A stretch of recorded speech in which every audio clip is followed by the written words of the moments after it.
మహాగణాధిపతయే నమః. శ్రీ గురుభ్యో నమః. శ్రీమాత్రే నమః. వెల్కమ్ టు ఎడ్ భక్తి ఛానల్.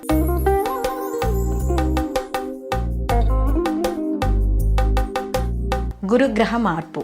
ఈ గురుగ్రహ మార్పు అనేది మనకి అక్టోబర్ 18 నుండి అలాగే డిసెంబర్ 5 మళ్ళీ ఆయన వక్రగతిని పట్టడం అనేది జరుగుతుంది. అయితే ఇప్పుడు గురువు మనకి అక్టోబర్ 18 ముందు వరకు కూడా ఈయన మిథున రాశి నుండి కర్కాటక రాశిలోకి వచ్చి మళ్ళీ కర్కాటక రాశి నుండి ఈయన మార్పు చెంది వక్రంలో వెళ్ళి మళ్ళీ యథాస్థితికి మనకి ఈ యొక్క మిథున రాశిలోకి రావడం అనేది జరుగుతుంది. అంటే ఇప్పుడు ఈ సంవత్సరం కానీ చూసుకుంటే ఇక్కడ ఈయన నవంబర్ 12 నుంచి మొత్తం మీద కానీ చూసుకుంటే మనకి మార్చి 11 వరకు 2026 వరకు కూడా ఈయన ఈ యొక్క పునర్వసు నక్షత్రంలో ఈయన సంచరించడం అనేది జరుగుతోంది. అయితే అక్టోబర్ 18 నుండి మనకి డిసెంబర్ 5 వరకు కూడా 2025 సంవత్సరం వరకు కూడా ఈయన అంటే ఇదే సంవత్సరంలో కర్కాటక రాశిలో ఉండి తర్వాత ఈయన వెనక్కి మిథునంలోకి ప్రవేశించడం అనేది జరుగుతోంది. కాబట్టి ఇంచుమించు ఈయన యొక్క 50 రోజుల యొక్క ప్రయాణం కర్కాటక రాశిలో తన ఉచ్చ స్థితిలో ఈయన ఈ యొక్క గురువు ప్రయాణం చేయడం అనేది జరుగుతుంది. సహజంగా గురువు కానీ మనం చూసుకున్నప్పుడు ఈయన శుభగ్రహము, అలాగే విద్యకి, ఉద్యోగానికి, వివాహానికి, సంతానానికి, పూర్వజన్మ పుణ్యానికి కూడా ఈ గురువు మనకి కారకుడుగా మనం చెప్తాం. కాబట్టి ఇక్కడ ఎవరికైనా ఈ గురుగ్రహం ఉచ్చస్థితిలో ఉన్న లేదా గురు మహర్దశలు జరుగుతున్నా అంతర్దశలు జరుగుతున్నా కూడా ఈ సమయంలో వీళ్ళకి శుభ ఫలితాలు ఉంటాయి. ఎందుకంటే గురువు తన ఉచ్చ స్థితిలోకి ప్రవేశిస్తున్నాడు కాబట్టి ఎక్కువగా సహజంగా శుభ ఫలితాలే ఎక్కువగా ఇవ్వడం అనేది జరుగుతుంది. కాబట్టి ఇక్కడ ఈ యొక్క గురువు యొక్క ప్రభావం ఎలా ఉండబోతోంది,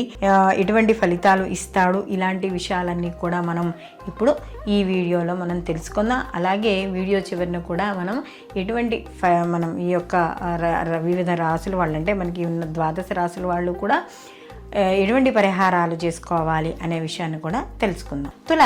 తులారాశి వాళ్ళకి కానీ చూసుకున్నప్పుడు ఇక్కడ ఈ గురుగ్రహ మార్పు ఏదైతే ఉందో ఈ పునర్వసు నక్షత్రం నుంచి ఆయన మళ్ళీ అంటే 1, 2, 3 పాదాలు మనకి మిథున రాశిలోను, 4వ పాదం వచ్చి కర్కాటక రాశిలోను ఉంటుంది కదా. కానీ ఎప్పుడైతే ఈ యొక్క మిథున రాశి నుంచి కర్కాటక రాశిలోకి ఈయన ప్రయాణం చేసి అక్కడ 50 రోజులు మళ్ళీ ఆయన తిరుగు ప్రయాణం అనేది జరుగుతుందో ఈ సమయంలో తులారాశి వాళ్ళకు కూడా శుభ ఫలితాలు గోచరిస్తాయి.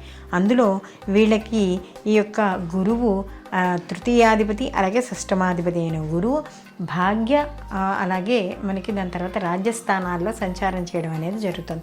ఎప్పుడైతే భాగ్య రాజస్థానాల్లో ఈయన సంచారం అనేది జరుగుతుందో ఖచ్చితంగా వీళ్ళకి శుభవార్తలే ఎక్కువగా వింటారు. అలాగే వీళ్ళకి ఎదురవుతాయి కూడా. ఎలా అంటే ముఖ్యంగా కుటుంబ పరంగా చూసుకున్నప్పుడు బంధువులతోనూ మిత్రులతోనూ కూడా మంచి సఖ్యత ఏర్పడుతుంది. వీళ్ళతో కలిసి ప్రయాణాలు చేయడం అంటే దగ్గర ప్రయాణాలు చేయడం, తర్వాత దూర ప్రయాణాలు చేయడం కూడా ఉంటుంది. అలాగే విదేశీయానము, వీళ్ళ చేసే వృత్తి ఉద్యోగపరంగా కానీ మంచి అంటే పొజిషన్ ఏదైనా ప్రమోషన్లు రావాలన్నా లేదా ఉద్యోగులు ఏదైనా హైక్ కోసం ప్రయత్నిస్తున్నా ఇవన్నీ కూడా వీళ్ళకి సంబంధించిన వాటిల్లో శుభవార్తలు వినడం అనేది ఉంటుంది. అలాగే ఈ తులారాశి వాళ్ళకి కానీ చూసుకున్నప్పుడు ఇక్కడ ఈ యొక్క గురుగ్రహ మార్పు ఏదైతే ఉందో అది ముఖ్యంగా రాజకీయ నాయకుల్లో మంచి మార్పును తీసుకురావడం అనేది జరుగుతుంది. అలాగే సంతానపరంగా కూడా మంచి వృద్ధి ఉంటుంది. వివాహం కోసం ఎవరైతే ప్రయత్నిస్తున్నారో వాళ్ళకి వివాహ సూచనలు కనపడుతున్నాయి. అలాగే శత్రు రుణ బాధలు తగ్గుతాయి. అలాగే గత కొంతకాలంగా ఎవరైనా డబ్బు తీసుకుని ఇవ్వలేని వాళ్ళు ఇలాంటి వాళ్ళు ఉంటే వాళ్ళకు కూడా తిరిగి డబ్బు పొందడము అంటే కొంత ఆర్థికంగా వీళ్ళు బలపడడం అనేది కూడా ఇక్కడ మనకి కనబడుతోంది. అలాగే ముఖ్యంగా సోదరుల వర్గాల మధ్య కూడా మంచి సఖ్యత ఏర్పడడం, విహారయాత్రలకు కలిసి వెళ్ళడం ఇలాంటివి కూడా ఇక్కడ మనకి కనబడుతున్నాయి. మొత్తం మీద ఈ యొక్క గురుగ్రహ మార్పు ఏదైతే ఉందో ఈ ఉచ్చ స్థితిలో ఉన్న సమయము మళ్ళీ తిరిగి ఆయన యథాస్థానం అంటే మళ్ళీ ఈయన వక్రగతిని బట్టి మళ్ళీ రుజుమార్గానికి ఎప్పుడైతే ఆయన వెళ్తాడో ఈ సమయంలో కూడా ఈ యొక్క తులారాశి వాళ్ళు శుభవార్తలు ఎక్కువగా వినడం అనేది కనబడుతుంది. అలాగే ఎవరైతే వాళ్ళ యొక్క అయితే ఉద్యోగ స్థాయిని కానీ ఏమైనా కోల్పోతున్నారనే భయం ఉన్నా కూడా ఆ భయాలన్నీ కూడా తొలగుతాయి. ముఖ్యంగా ప్రభుత్వ రంగంలో ఉద్యోగం చేసుకునే వాళ్ళందరికీ కూడా అనుకూలంగా ఉండడం అనేది జరుగుతుంది. వీళ్ళు మరిన్ని మంచి ఫలితాలు పొందడానికి వీళ్ళు కూడా తప్పనిసరిగా గురు ఆరాధన చేసుకోవడం, శివ ఆరాధన చేసుకోవడం ద్వారా మరిన్ని మంచి ఫలితాలు పొందడం అనేది జరుగుతుంది.